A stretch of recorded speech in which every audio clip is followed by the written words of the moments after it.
하나님의 말씀인 성경 속에는 많은 산들이 등장하고 있습니다. 다양한 산들이 소개되고 있는데, 예컨대 믿음의 조상 아브라함이 시험을 받은 산이 있지요. 우리가 잘 알고 있는 대로 모리아 산입니다. 이스라엘 민족의 위대한 해방자로 아름다운 사역을 감당하고 하나님께로부터 10가지 계명이 주어진 산이 시내산입니다. 그뿐만이 아니라 하나님께서 목자의 삶을 살고 있는 모세를 부르셔서 하나님의 일을 맡기고 민족의 해방자의 길을 걷게 하셨던 산이 있습니다. 그 산을 우리는 호렙산이라고 얘기를 합니다. 많은 산들이 있습니다. 850명의 바알 선지자와 아세라 선지자, 그리고 하나님을 섬기는 엘리야, 850대 1의 영적 전쟁 속에서 엘리야를 통하여 하늘로부터 불이 떨어진 산, 갈멜산도 성경은 우리에게 소개하고 있습니다. 이처럼 많은 산들이 성경에서 소개되어지고 있는데, 오늘 본문의 사건도 산에서 일어난 사건입니다. 예수님께서 공생의 사역을 감당하시고 하늘의 복음을 증거하시면서 사명을 감당하는 중에 사랑하는 제자 베드로와 야고보와 요한을 데리시고 어느 산엔가 올라가게 되어집니다. 그 산에 관해서 정확하게 이 산이다 라고 밝혀놓지를 않았습니다. 만약에 밝혀놓았다고 하면 그 산을 신성시 해가지고 난리가 났을 것인데, 그 산이 어느 산인가에 관해서 정확하게 밝히지 않았습니다마는 주경학자들이 어떤 사람은 혈몬산이라고 말을 하기도 하고 어떤 사람은 다볼산이라고 말을 하고 있습니다마는 되게 예수님께서 제자를 데리고 올라가셔서 예수님이 완전히 변형되신 산, 예수님이 변화된 모습을 보여주시고 구약 성경 속에 기록되어졌던 모세를 부르시고 엘리야를 부르셔서 모세와 엘리야, 예수님이 신령한 모습으로 서로 대화하고 교제하고 있는 놀라운 사건을 제자들이 목격하게 되어집니다. 여기서 그림을 하나 보여드리면 바로 제자들이 변형되신 예수님, 놀라운 변화 속에서 모세와 엘리야와 대화를 나누고 계시는 저 그림과 같은 현상을 보게 되어지고, 저 사건을 목격하게 되어지고 난 이후 정신을 차렸던 예수님의 제자 베드로가 뭐라고 얘기를 합니까? 오늘 본문 속에 보니까 5절에서 이렇게 말하고 있습니다. 라삐여, 우리가 여기 있는 것이 좋사오니 우리가 초막 셋을 쥐때 하나는 주를 위하여, 하나는 모세를 위하여, 하나는 엘리야를 위하여 하사이다.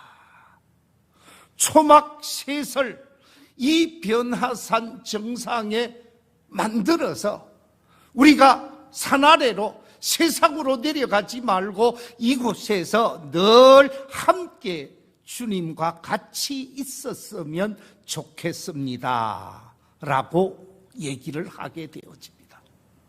그러나 우리가 마가복음 9장을 읽어보면 예수님께서는 제자들을 데리시고 다시 문제 있는 세상으로 내려가셔서 세상에서 감당해야 할 사명을 감당하는 모습을 보게 되어집니다. 그런데 중요한 것은 이 변화산 위에서 있었던 사건, 이 사건을 통해서 교회는 이런 교회가 되어야 합니다. 교회는 이런 모습을 소유해야 합니다 하는 영적인 교훈을 우리에게 제시해 주고 있습니다. 과연 변화산 같은 교회, 변화산에서 있었던 사건을 통해서 우리가 발견할 수 있는 교회를 향한 주님의 뜻이 무엇일까?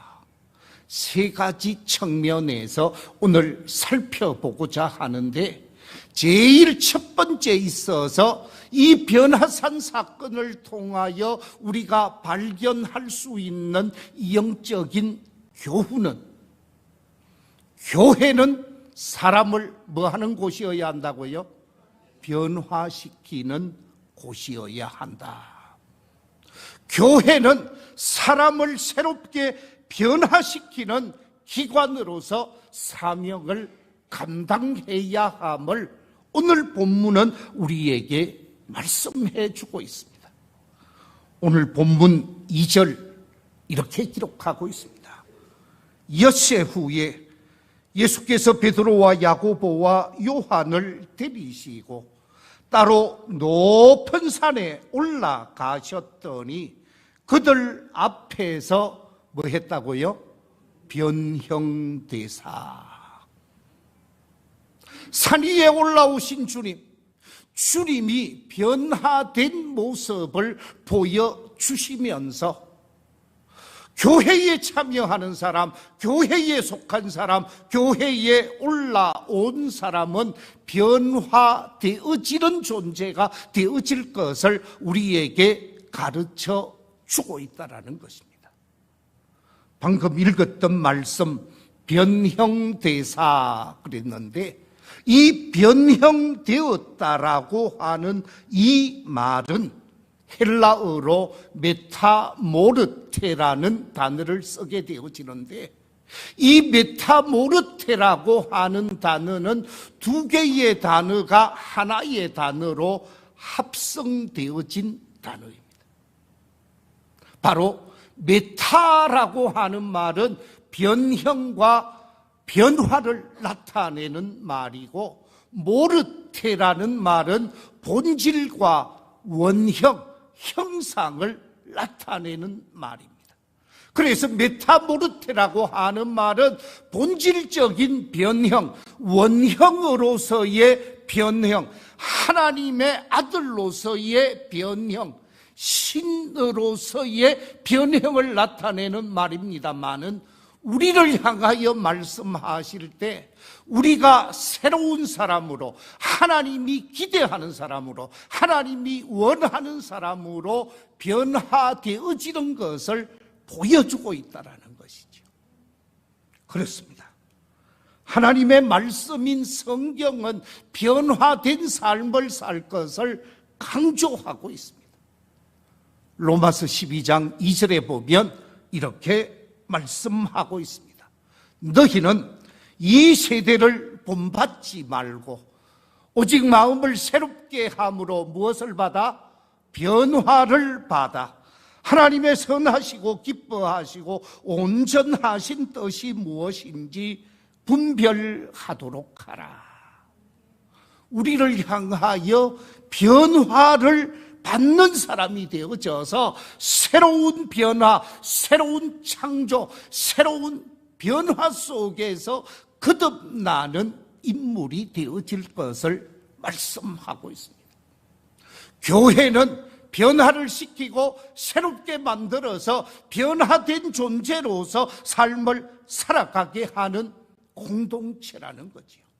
그래서 하나님의 전에 나오는 사람, 교회에 나오는 모든 사람들은 하나님의 선한 뜻에 합당한 사람으로 변화되고 새로워져서 하나님이 기뻐하는 사람이 되어져야 하는 것입니다. 기독교 역사를 살펴보면 기독교 역사 속에 쓰임받은 사람은 다 변화된 사람들입니다. 새롭게 변화된 사람들만이 기독교 역사 속에서 위대하게 쓰임받은 것이지요. 두 사람을 소개하겠습니다. 사진을 좀 올려주시면 좋겠는데, 저기 등장하고 있는 사람은 어부였던 사람, 성질이 아주 불같은 사람, 어부였던 사람이 예수님의 제자로 변화되어진 베드로입니다. 또 한 사람은 바리새인으로 서기관으로 예수 믿는 사람들을 무자비하게 죽이는 데 앞장섰던 사울이 변하여 사도 바울로 변해서 기독교 역사 속에서 위대한 사역을 감당한 사람 바울입니다. 베드로도 변화된 사람이요, 바울도 변화된 사람입니다. 세계 기독교사뿐만 아니라 오늘의 한국 교회사에도 보면 다 변화되어진 사람이 하나님의 위대한 일들을 감당했음을 확인할 수가 있는 것이지요. 사도 바울이 자신의 신앙 고백을 자기 제자 디모데에게 하고 있는데, 디모데전서 1장 13절에서 뭐라고 고백하고 있느냐? 내가 전에는 어떤 사람이었다고요? 비방자였다, 박해자였다, 폭행자였다고 고백을 하고 있습니다. 예수 믿는 사람을 비방하고 예수 믿는 사람을 박해하고 예수 믿는 사람을 폭행하면서 죽이는데 앞장을 섰었습니다. 그런데 다메섹 도상에서 부활하신 주님을 만나게 되어집니다. 그리고 믿음의 공동체, 교회에 참여하게 되어집니다. 믿음의 공동체인 교회에 참여하게 되어지면서 완전히 새로운 사람으로 변화되어지게 되면서 예수 그리스도를 위한 위대한 일꾼으로 큰 그릇으로 쓰임받게 되어졌음을 우리가 확인할 수가 있지요. 그렇습니다. 교회는 변화시키는 곳이요, 교회는 예수님의 말씀에 의해 변화되어져야 하는 곳입니다. 그렇기 때문에 우리 스스로가 늘 하나님 앞에 기도하며 간구해야 할 것은 하나님이 원치 않는 성품, 하나님이 기뻐하지 않는 성품, 하나님이 아니라라고 말하고 있는 성품을 날마다 자아를 죽이면서 변화시켜 갈 수 있는 저와 여러분이 되셔야 하는 줄로 믿습니다. 예수님께서 공생의 사역을 시작하시면서 제일 첫 번째 하신 사역이 무엇입니까? 요한복음 2장에 보면 예수님이 갈릴리 가나를 찾게 되어집니다. 그리고 그 갈릴리 가나에 가셔서 갈릴리 가나 결혼 현장을 방문하게 되어집니다. 결혼에 참여한 많은 하객들이 함께 기뻐하고 함께 즐거워하면서 잔치를 벌이게 되어지는데 슬픈 소식을 접하게 되어집니다. 잔치집에 반드시 있어야 하는 뭐가 떨어지게 돼요? 포도주가 떨어지게 되어집니다. 이 포도주가 떨어졌다라는 소리는 기쁨이 떨어졌다라는 소리요, 즐거움이 사라졌다라는 소리요, 그 잔치집이 아니라 슬픔이 초래되어지는 사건으로 이어질 상황이 되어지는 것이지요. 이 같은 상황을 확인하게 되어진 예수님께서 요한복음 2장 7절 이하에 물떠온 하인들은 알았다 그랬습니다. 물이 변하여 포도주가 되게 한 사건, 결혼 현장에서 물을 변화시켜서 포도주가 되게 하시면서 예수님은 가시는 곳곳마다 물과 같은 사람, 무가치한 사람을 가치 있는 포도주 같은 존재로 변화시키신 분이 바로 예수님이라는 것이죠. 그렇습니다. 교회는 변화시키는 곳이요, 변화되어져야 하는 곳이라는 것입니다. 우리 모두가 날마다 변화되고 새로워지는 하나님의 사람들이 되셔야 할 줄로 믿습니다. 우리 옛날 불렀던 복음성가 중에 참 많이 불렀지요.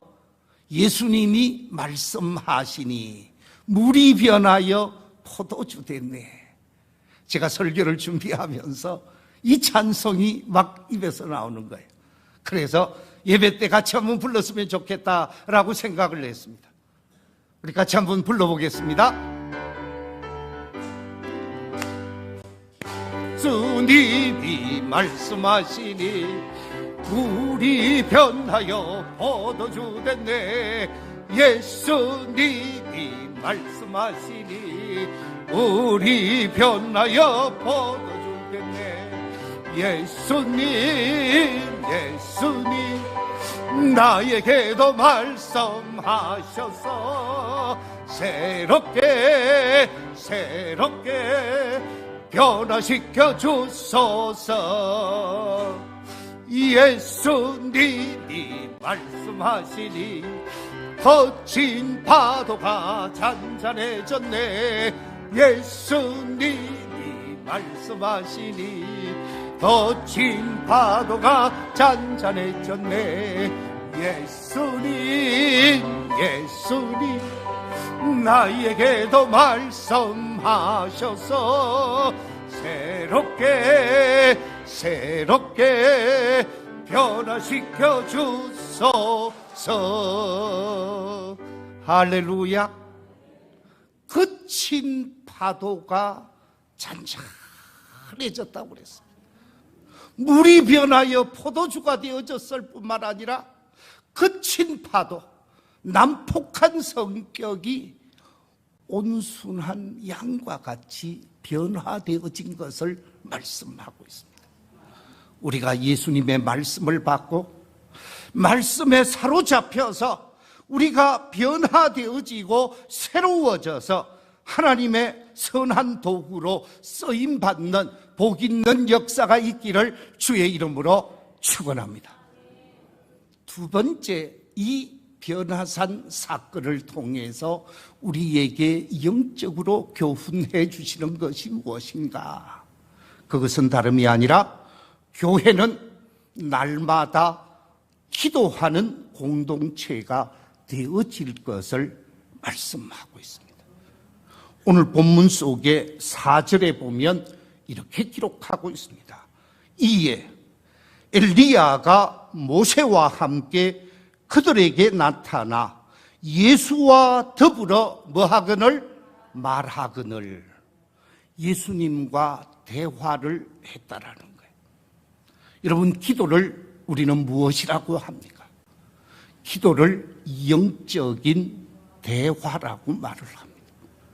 예수님과 말씀을 나누는 것이 기도요, 하나님과 말씀을 나누는 것이 기도라고 그랬습니다. 성령님과 말씀을 나누는 것이 기도라고 그랬습니다. 삼위일체 되시는 하나님과 대화를 나누는 것이 기도일진데, 오늘 본문 속에서 예수님과 모세와 엘리야가 함께 대화하는 모습을 보게 되어집니다. 공동체가 대화를 하고 있습니다. 그렇습니다. 교회는 기도하는 공동체여야 함을 말씀하고 있습니다. 기도할 때 은혜를 받게 되어집니다. 기도할 때 성령을 받게 되어집니다. 기도할 때 새로워집니다. 기도할 때 병마가 떠나가기도 합니다. 기도할 때 나의 문제가 변화되어지는 역사를 체험하게 되어지는 거지요. 기도는 기적을 경험하게 되어집니다. 두 손을 모으고 하나님 앞에 간절히 기도하는 기도를 바로 교회 공동체는 해야 한다라는 것이죠. 이 자리가 여러분의 기도의 자리가 되시고 이 자리가 여러분의 문제 해결의 자리가 되시기를 주의 이름으로 축원합니다. 장로님 중에 간증을 하시는데 그 장로님의 간증을 듣고 제가 참 웃기도 하고 은혜를 받았습니다. 경상북도 영주에 가면 영주중학교, 영주고등학교가 있는데 그 영주고등학교의 교장 선생님을 하신 분이 강 장로님이라고 있습니다. 강경원 장로님이신데 우리 교단 장로님이셨어요. 이 강경원 장로님이 젊은 청년 시절에 기도에 관한 고백을 하는 거예요. 뭐라고 얘기하느냐? 장로님이 청년 시절 1970 몇 년도라고 그러더라고요. 아마 그때 우리나라가 한참 개발을 했잖아요. 도로도 내고 하면서 다이나마이트를 엄청나게 터뜨리면서 도로도 만들고 뭐 엄청난 그 바위를 가지고 여러 가지 역할을 많이 하도록 했지요. 채석장에 청년 강경헌 청년이 취직을 해서 일을 했다고 그래요. 아마 여러분들 다 아시겠습니다만은 채석장에서 돌을 깨려고 하면 돌 사이사이에 무엇을 다 박아야 돼요? 그렇죠? 다이나마이트를 박아야 돼요. 그러니까 그걸 뭐 한 50cm 간격으로 하든지 60cm 간격으로 하든지 돌을 깨려고 하면 그 돌 사이에 파서 거기에다가 다이나마이트를 넣고 이쪽에서 사인을 주게 되어지면 다이나마이트가 터져서 돌을 생산해서 그 돌로 집을 짓는 데도 쓰고 도로 만드는 데도 쓰고 뭐 여러 가지 방법으로 돌을 썼습니다. 이 채석장에서 다이나마이트로 돌을 깨트려서 오전에 일을 하고 점심시간이 되었습니다. 점심시간이 되어서 그 채석장 돌 깨는 밑에서 같이 일하는 인부들 10몇 명이 같이 식사를 하게 되어졌습니다. 각자가 싸온 도시락을 앞에 놓아두고 밥을 먹게 되어지는데 아니 이분들은 예수 믿는 사람들이 아니니까 그냥 도시락 풀어서 막 밥을 먹기 시작하는 거예요. 그런데 이 강경원 청년은 예수 믿는 신실한 믿음의 청년이었습니다. 다른 분들이 열심히 밥 먹는 사이에 두 손을 모으고 하나님 앞에 간절히 기도하게 되어집니다. 기도하는 사이에 개가 어디서 나타났는지 누런 개가 그 밥 먹는 현장 아마 음식 냄새를 맡았는지 오다가 강경원 씨가 도시락을 앞에 두고 기도를 하고 있으니까 그만 도시락을 물고 가는 거예요. 그러니까 같이 밥 먹는 사람들이 야 경원아 걔가 점심 물고 간다. 그래도 끄떡도 안 하고 계속 기도를 했대요. 그러니까 네가 기도한다고 해서 네 도시락을 예수가 지켜주겠냐. 기도 적당히 해라. 그런데도 계속 기도를 했어요. 그러니까 하는 말이 기도는 무슨 배고픈데 밥이나 먹지. 그러면서 기도하는 것을 손가락질 했다라는 거예요. 그런데도 자기가 기도할 거 다 하고 눈을 뜨니까 거짓말인 줄 알았는데 장난인 줄 알았는데 자기 도시락을 누런 개가 물고 저리 가거든요. 아니 이거 잘못하다면 도시락 뺏길 것 같아서 막 뛰어 달려갑니다. 도시락을 쫙 빼들기 위해서 가니까 걔가 사람이 쫓아가니까 걔는 어떻게 하겠어요? 더 열심히 쫓아가는 거예요. 한참을 쫓아갔습니다. 한 300m 가까이 갔는데 300m 쫓아가는 그 사이에 꽝 하고 안 터진 다이나마이트, 불발된 다이나마이트가 그만 터져버린 거예요. 그래서 그 밑에 있던 인부들 죽고 다치고 완전히 아수라장이 되었더라. 그때 이 강경원 장로님이 간증을 하면서, 사랑하는 성도 여러분, 제가 그때 죽었어야 되는데 기도 덕분에 뭐 했다고요? 살아났습니다. 그러면서 기도는 제게 생명을 구하는 기적이었습니다 라고 고백을 하더라고요. 저를 한번 따라해 주시기 바랍니다. 기도는 기적을 만듭니다. 기도는 기적을 낳습니다. 교회는 기도하는 공동체가 되어져야 한다라는 말씀입니다. 우리가 기도하는 사람에게 어떤 역사가 나타나게 되어졌는가? 많은 기도에 대한 말씀들이 있죠. 선지자 예레미야는 예레미야 33장 2절과 3절에서 이렇게 말하고 있습니다. 우리 같이 한번 읽어보겠습니다. 시작. 이를 행하시는 여호와, 그것을 만들며 성취하시는 여호와, 그의 이름을 여호와라 하는 이가 이와 같이 이르시도다. 너는 내게 부르짖어라. 내가 네게 응답하겠고 네가 알지 못하는 크고 은밀한 일을 네게 보이리라. 기도하는 사람에게 응답하겠다. 이 기도하게 되어지면 그 기도는 환란이 변하여 축복이 되게 하는 놀라운 역사가 있게 된다라는 말씀입니다. 그뿐만이 아닙니다. 시편 107편 6절 7절에서는 이렇게 말씀하고 있습니다.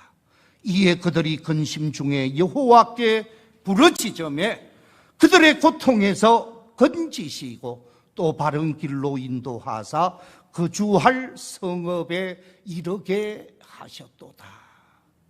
기도하는 사람에게 하나님께서는 그들의 기도를 들으셔서 고통에서 건져내시고 그들이 가야 할 축복의 땅으로, 가나안 땅으로 인도하시는 하나님이시라는 말씀이죠. 우리 교회가 늘 이 자리가 열려 있으니 누구든지 이 자리에 오셔서 열심히 기도하는 기도의 손길이 되시고, 기도함으로 응답받고, 기도함으로 은혜받고, 기도함으로 기적을 경험하면서 믿음의 역사를 이어가는 복된 성도들이 다 되시기를 주의 이름으로 축원합니다. 세 번째, 이 변화산 속에서 일어난 사건은 우리에게 무엇을 교훈해 주는가? 오늘 본문에 보니까 교회는 은혜 받은 대로 헌신하는 곳임을 가르쳐 주고 있습니다. 오늘 본문 5절에서 놀라운 현상, 은혜의 놀라운 신비를 경험하게 되어진 베드로 사도가 5절에서 이렇게 고백하고 있습니다. 베드로가 예수께 고하되 랍비여, 우리가 여기 있는 것이 좋사오니 우리가 초막 셋을 짓되 하나는 주를 위하여, 하나는 모세를 위하여, 하나는 엘리야를 위하여 하사이다. 이 고백이 어떤 신학자들은 잘못되었다라고 표현하는 것도 없잖아 있습니다만은 저는 잘못되었다고 생각하지 않습니다. 만약에 잘못되었다라고 하면 예수님께서 교정을 해주시고 잘못을 지적해 주셨을 것입니다. 그러나 예수님께서 이 베드로의 고백에 관해서 아무런 책망의 말씀이 없습니다. 다만 은혜를 체험하고 그 은혜에 감격한 베드로가 주님을 위해 헌신하겠습니다. 모세를 위해 헌신하겠습니다. 엘리야를 위해 헌신하겠습니다. 받은 은혜, 받은 그 놀라운 현상 속에서 헌신하겠다고, 봉사하겠다고 고백하고 있는 말씀을 우리가 보게 되어집니다. 그렇습니다. 교회는 받은 은혜에 합당하게 헌신하고 봉사하는 삶이 교회 성도들의 삶의 모습이라는 거죠. 받은 은혜에 합당하고 헌신하고 봉사하게 살 때 더 큰 은혜, 더 큰 복을 누리면서 하나님이 기뻐하는 사람이 되어지는 것이죠. 우리가 잘 알고 있는 말씀, 잠언 8장 17절에 보면 이렇게 말씀하고 있습니다. 나를 사랑하는 자들이 나의 사랑을 입으며 나를 간절히 찾는 자가 나를 뭐 한다고요? 만난다고 말하고 있습니다. 하나님을 사랑하는 사람은 하나님의 사랑을 입을 수밖에 없어요. 하나님의 사랑을 입은 사람은 하나님을 위해 삶을 살 수밖에 없는 거예요. 내가 받은 은혜, 내가 받은 사랑, 그 은혜와 사랑을 그냥 사장시키고 그 은혜를 감추어 둘 것이 아니라 그 은혜에 합당하게 응답하면서 헌신하고 봉사하며 사명을 감당하는 삶이 진정 하나님의 사람이 보여주어야 할 삶의 모습이라는 거예요. 마가복음 10장에 보면 이렇게 말씀하고 있습니다. 마가복음 10장 29절 이하 30절 말씀 우리 같이 한번 읽어보겠습니다. 시작. 예수께서 이르시되 내가 진실로 진실로 너희에게 이르노니 나와 복음을 위하여 집이나 형제나 자매나 어머니나 아버지나 자식이나 전토를 벌인 자는 현세에 있어 집과 형제와 자매와 어머니와 자식과 전토를 100배나 받되 박해를 겸하여 받고 내세에 영생을 받지 못할 자가 없느니라. 주님을 위해 헌신하고 주님을 위해 사명을 감당하면 그 헌신과 그 사명자에게 100배의 열매를 거두게 하면서 이 땅에서도 잘되게 하실 뿐만 아니라 하나님의 나라에 가서도 영생을 얻고 면류관에 출입국이 되게 한다라는 말씀입니다. 우리가 받은 은혜가 있습니다. 그 받은 은혜로 응답하며 헌신하는데 세상을 위해 헌신해야 하는 것입니다. 세상 속에 참된 사랑을 실천해야 되는 것입니다. 너희는 세상의 빛이라고 말씀하고 있습니다.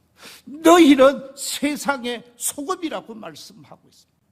받은 은혜대로 세상에 가서 세상 속에서 변화된 삶의 모습을 보여주고 빛된 삶의 모습을 보여주고 하나님을 영화롭게 하는 삶을 보여주는 삶이 은혜 받은 사람의 삶의 모습이라는 것입니다. 오늘날 한국 교회가 왜 손가락질을 받고 있습니까? 은혜는 받았는데 교인은 많은데 그 받은 은혜에 합당하게 세상 속에서 빛되고 소금되지 못하고 세상에 향기 되지 못했기 때문이 아니겠습니까? 우리는 받은 은혜에 합당하게 응답해야 합니다. 그래서 세상 속에서 교회 속에서 이웃을 향하여 아름다운 헌신자로 삶을 살아야 하는 것이죠. 말씀을 맺겠습니다.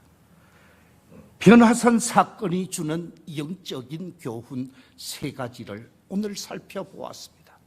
그 첫째는 날마다 새롭게 변화되어져 가는 교회와 성도가 되어야 한다 그랬고, 둘째는 기도의 능력과 역사가 나타나는 교회가 되어야 할 것을 말씀드렸고, 셋째는 받은 은혜에 응답하며 헌신하는 교회가 되어져야 한다 말씀드렸습니다.